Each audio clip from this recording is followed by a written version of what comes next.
Hello student, 10th class में हमारा lesson चल रहा है सत्ता की साझेदारी। तो सत्ता की साझेदारी का जो हमारा टॉपिक चल रहा है वो ये है कि सत्ता की साझेदारी में हमें दो देशों का उदाहरण देकर ये समझाने की कोशिश की है कि किस तरह से सत्ता की साझेदारी का होना जरूरी है। यदि हम सत्ता में साझेदारी नहीं रखेंगे तो हमारे देश में भी वही परिणाम होगा जो श्रीलंका में होगा। श्रीलंका में क्या हुआ कि श्रीलंका में सिंघली लोग थे, वो बहुसंख्यकवाद में थे, यानी संख्या में ज्यादा थे, और उन्होंने अपनी सरकार बनाई। और लेकिन उसका क्या परिणाम निकला? उसका ये हुआ कि सिंघली लोग हर जगह अपने आप को ही देखना चाहते थे। सरकारी नौकरी हो, सरकारी स्कूल हो, अच्छी जो भी उनकी पोस्ट होती थी या जो भी कुछ होता था, हर जगह सिंघली ही सिंघली थे। दूसरे भाषा के लोगों को या दूसरी संस्कृति के लोगों को वो बिल्कुल भी कहीं पर भी पसंद नहीं करते थे। इसलिए जब उन लोगों ने महसूस किया कि हाँ भाई, हम जो बौद्ध धर्म के लोग थे या तमिल लोग जो थे, उन्होंने ये महसूस किया कि सिंघली लोग ये अपने आप को हर जगह आगे रखते हैं, चाहे सरकारी नौकरी हो, चाहे विश्वविद्यालय हो, चाहे किसी कोई बड़ी पोस्ट हो, कहीं पर भी हम देखते हैं उसमें सिंघली लोग ही लगते हैं। तो उन्होंने ये अपनी मांगों को रखना शुरू कर दिया कि भाई हमें भी स्थान दिया जाए सरकारी नौकरियों में या किसी और जो हित का काम होता है उनमें सभी में हमें नजरअंदाज ना किया जाए। लेकिन सिंघलियों ने इस बात को ध्यान नहीं दिया और उन्होंने क्या हुआ, पूरे देश में हंगामा हो गया और फिर क्रांति का माहौल बन गया और इसमें बहुत ज्यादा नुकसान हुआ, बहुत सारे लोग मारे गए। और आगे है ये देखिए, 1980 के दशक तक उत्तर पूर्वी श्रीलंका में स्वतंत्र तमिल ईलम सरकार बनाने की मांग को लेकर अनेक राजनीतिक संगठन बनाए गए, क्योंकि लोग नाराज हो गए थे। इसलिए दो समुदायों के बीच श्रीलंका में आपसी टकराव का रूप ले लिया। जो मैंने बताया, एक तरफ तो वो लोग जो सिंघली थे और एक तरफ वो लोग जो सिंघली नहीं थे, दूसरे थे, तमिल थे या बौद्ध धर्म के अन्य लोग थे। यह टकराव गहराई युद्ध के परिणाम में रहा, परिणाम की तरह से हो गया। परिणाम स्वरूप क्या हुआ, दोनों पक्षों में हजारों लोग मारे गए, उनके परिवार अपने मुल्क से भागकर शरणार्थी बन गए। शरणार्थी क्या होता है? किसी दूसरे देश से आकर किसी दूसरे देश में बस जाना। जैसे हमारे यहाँ पाकिस्तान के बहुत सारे लोग आए हैं, उनको शरणार्थी बोला जाता है, और हमारे यहाँ से वहां जो गए वो शरणार्थी हो गए। इससे भी कई गुना ज्यादा लोगों को रोजी रोटी थी वो चौपट हो गई। आपने पढ़ा है कि 10वीं कक्षा के अर्थशास्त्र में पाठ्य पुस्तक में पहले अध्याय में कि हमारे क्षेत्र में देशों में आर्थिक विकास, शिक्षा तथा स्वास्थ्य के मामले में श्रीलंका का रिकॉर्ड सबसे अच्छा है, पर वहां के गृह युद्ध के मुल्क के सामाजिक, सांस्कृतिक और आर्थिक जीवन में काफी परेशानियां पैदा हुई है। अब देखिए, ये तो हमने देखा श्रीलंका का हाल, वहां की जो सरकार बनी बहुसंख्यकवाद के ऊपर। क्या आपको ये सरकार सही लगी? ये सरकार बिल्कुल भी सही नहीं लगी, क्योंकि इसमें तो दंगे फसाद हुए। अब देखिए, ये कहते हैं कि बेल्जियम की समझदारी कि उसने अपनी सरकार को किस तरह से बनाया, क्या सोचा, क्या उसने ऐसी समझदारी दिखाई कि उनके देश में ऐसा कुछ भी नहीं हुआ। तो देखिए, श्रीलंका से अलग रास्ता अपनाने के लिए बेल्जियम के नेताओं ने फैसला ले लिया। उन्होंने कहा भी जैसा श्रीलंका में है ना, हम तो वैसा बिल्कुल नहीं करेंगे।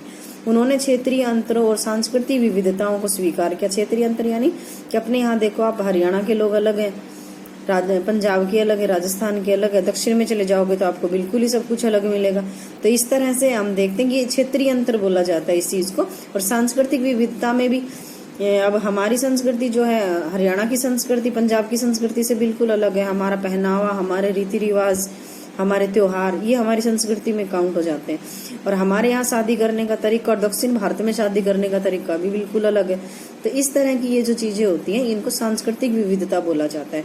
तो क्षेत्रीय अंतर और सांस्कृतिक विविधताओं को स्वीकार किया। उन्होंने कहा भाई हाँ, इन लोगों में ये चीजें हैं, ये इनमें ये अंतर पाए जाते हैं, तो हम इन लोगों को नाराज नहीं करेंगे, इसलिए हम इनको अपने साथ ही लेकर चलेंगे। उन्होंने ये समझदारी दिखाई। तो 1970 और 1993 के बीच उन्होंने अपने संविधान में 4 संशोधन सिर्फ इस बात के लिए किए कि देश में रहने वाले किसी भी आदमी को बेगानेपन का एहसास ना हो और सभी लोग मिलजुल कर एक साथ रहें। उन्होंने इसके लिए जो व्यवस्था की वह बहुत ही कल्पनाशील है तथा कोई और उसकी सोच भी नहीं सकता। ठीक है, ये आपकी बुक में है, आप इसको अच्छे से पढ़ लेना, क्योंकि हमारे पास इतना टाइम नहीं है, हम आपको मेन बातें बताएंगे। आगे देखिए, ये कह रहे हैं कि देश ऐसा नहीं कर पाया। बेल्जियम के मॉडल विशेष जानकारियों के लिए देखिए इस बॉक्स में ये हमने 4 चीजें दी हुई है, ये हम इसको पढ़ेंगे बारी बारी करके। संविधान में इस बात का स्पष्ट प्रावधान है कि केंद्रीय सरकार में डच और फ्रेंच भाषी मंत्रियों की संख्या समान रहेगी। देखिए हमने वहां पढ़ा था कि बेल्जियम में 2 भाषाएं थी, 3 थी, डच, फ्रेंच और जर्मन 1% थे। तो डच लोग थे और फ्रेंच लोग थे, उसमें मंत्रियों की संख्या उन्होंने बराबर रखी। कुछ विशेष कानून तभी बन सकते थे जब दोनों भाषाई संसदों को बहुमत उनके पक्ष में हो।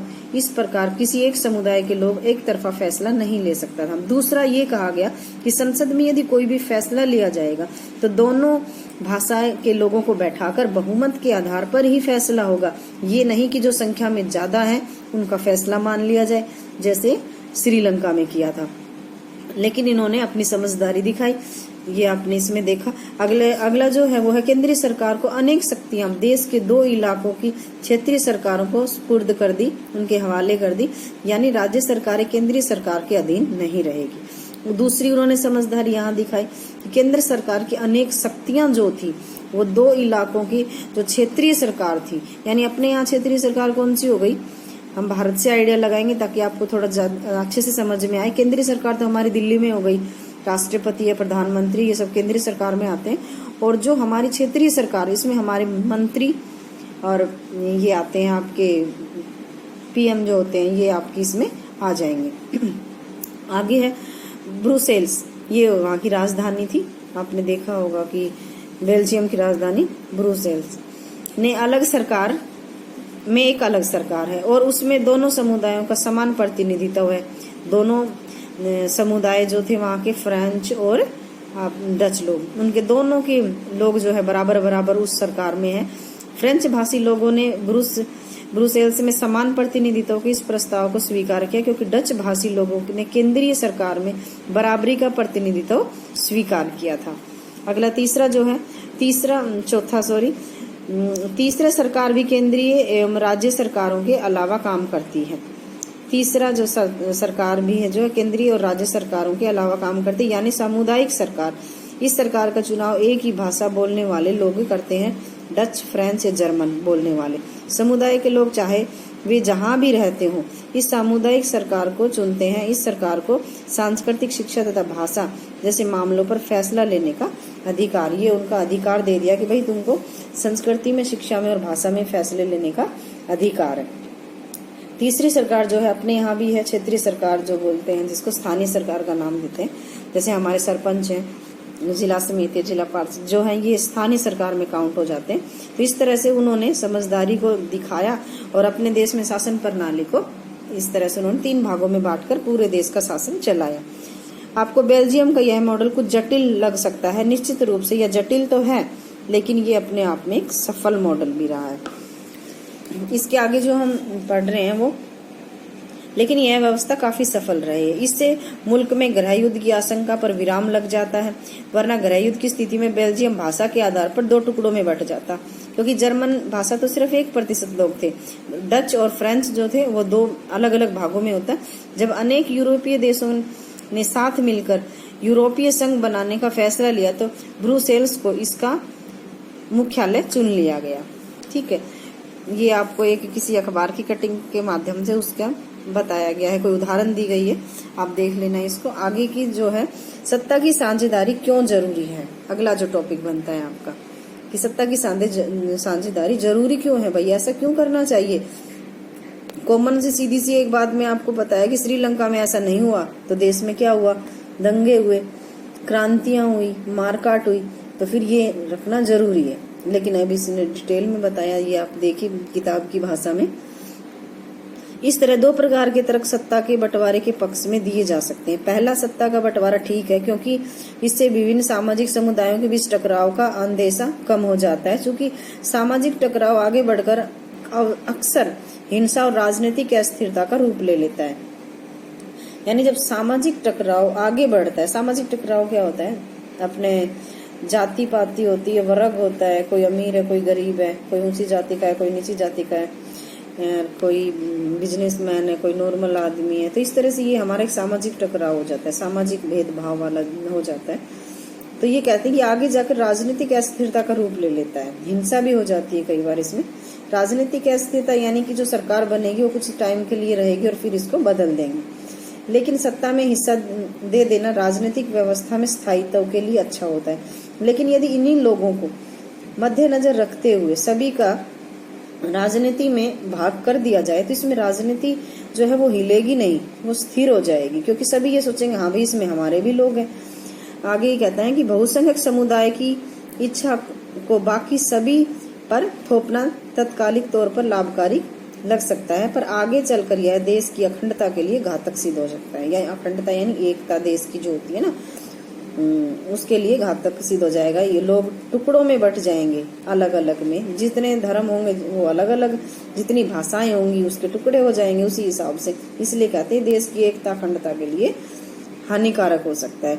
बहुसंख्यकों को आतंक सिर्फ अल्पसंख्यकों के लिए ही परेशानी पैदा नहीं करता, अक्सर यह बहुसंख्यकों के लिए भी बर्बादी का कारण बन जाता है। ये कह रहे हैं कि जो बहुसंख्यक यानी संख्या में जो ज्यादा है और संख्या में जो कम है, इनमें तो प्रॉब्लम होती ही होती है। दूसरा जो संख्या में ज्यादा होता है उनको भी तो नुकसान होता है, उनमें तो उनकी भी तो रातों की नींद उड़ जाती है जब देश में इस तरह के दंगे होते हैं।